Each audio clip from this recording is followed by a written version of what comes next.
No vídeo de hoje vamos tratar do terceiro e quarto elemento que integra a afetividade.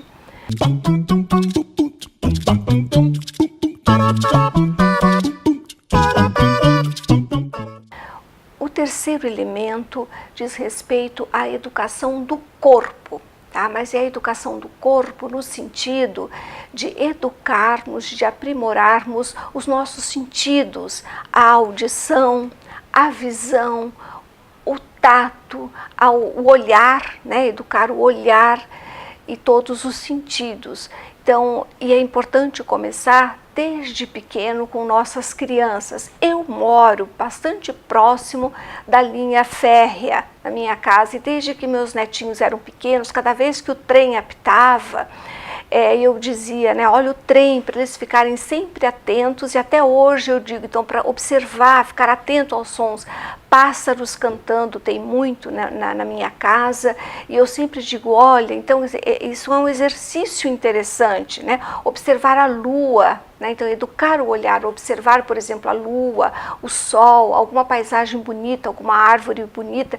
Então, assim, é realmente educar os sentidos, né? Que nós fazemos disso uma pessoa mais afetuosa, né? Tem um exemplo interessante, quando um dos meus netinhos era pequeno, tinha próximo dos 2 aninhos, e eu sempre que nos aproximávamos de uma flor bonita, punha a mão embaixo e dizia, olha que lindo. E lembro que quando eu fui chegando na casa dele, no hall do prédio, havia uma flor artificial no centro da mesa, e ele pequenininho pôs a mão também sob a flor e disse, vovó, olha que lindo, e era artificial, né? Então, mostrou que ele estava aprendendo essa sensibilidade, né, para ser desenvolvida, para ser aprimorada. Rubem Alves, né, nosso grande educador brasileiro, já falecido, que foi professor na Unicamp, ele diz que músculos atrofiados, eles geram uma série de problemas físicos, como nós já conhecemos e não preciso aqui relacionar, mas que esses sentidos atrofiados, eles geram uma doença muito triste e irrecuperável chamada tédio, né?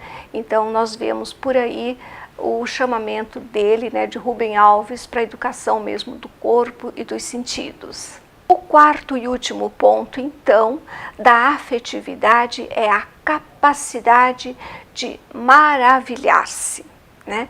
Nós vemos no exemplo da criança pequena como ela muitas vezes se mostra extasiada diante de algumas cenas, de algumas situações que para nós, a gente às vezes, aquilo já é tão comum, a gente nem se alegra e nem observa com a mesma êxtase que a criança. Então essa capacidade é um exercício que a gente pode vir a desenvolver e levar pela vida toda. Um exemplo interessante aconteceu esses dias, já falei para vocês, né, na educação do olhar, né? Meus netos observam muito flores, sabem nome de árvores, então minha filha estava com a minha neta de quase 7 anos no carro e mais 3 amigas passaram por uma rua com muitos ipês e minha neta Clarice disse, gente, olha que lindo esses ipês. E as meninas não sabiam o que eram as cores. IP, o que é isso? Ninguém soube, ninguém sabia o que eram IPs. E daí, quer dizer, a capacidade, né, de maravilhar-se, de observar, que a gente precisa desenvolver para a gente ter realmente pessoas cada vez mais afetuosas. Então, fazendo agora uma breve retomada, os elementos que integram a afetividade para ser desenvolvida e trabalhada são, em primeiro lugar, expressão de sentimentos, que tem a ver com assertividade também, como nós falamos.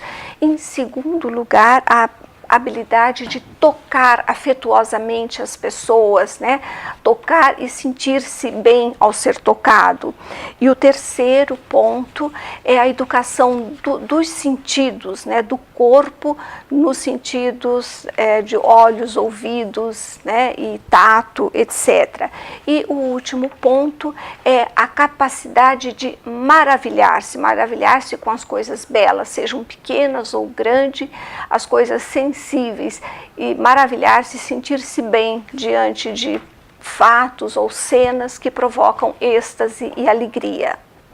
encerrando o nosso vídeo da afetividade, eu gostaria de comentar algo assim que eu fiquei bastante surpreso numa palestra de Clóvis de Barros Filho, né? Um palestrante bastante conhecido no Brasil, e ele foi falar no Congresso de Psicologia o ano passado em Foz do Iguaçu, e ele fez um comentário que eu achei muito importante, que ele se entristece de ver que nas escolas não se trabalha com as crianças a tristeza, a alegria, as emoções, enfim. Eu achei interessante, tendo sido ele já um ministro, né, da educação, essa observação, né, e um grande estudioso na área da educação, essa observação que vem ao encontro da importância de nós trabalharmos nesse vídeo com esse tema.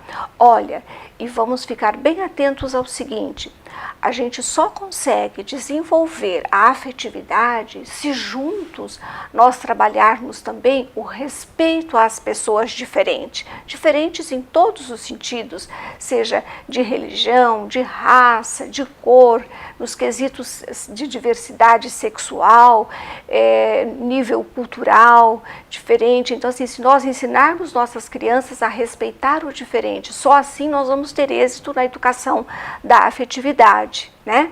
E também desenvolver a afetividade tem a ver com trabalhar a igualdade entre os gêneros também, né? Entre, por exemplo, homens e mulheres, a importância de superar toda a desigualdade. Isso é um elemento importante para a gente conseguir desenvolver a afetividade. Mas no final nós vamos passar as referências para você. Eu citarei uma reflexão de Jung que eu acho muito importante para a nossa temática da afetividade. Conheça todas as teorias, domine todas as técnicas, mas ao tocar uma alma humana, seja apenas uma outra alma humana. É um resumo da afetividade. Muito obrigada e espero que você contribua e que nós possamos fazer desse mundo um mundo mais afetuoso para as pessoas, relacionamentos onde a afetividade se faça mais presente e faça a diferença. Muito obrigada. Se você gostou, peço que compartilhe.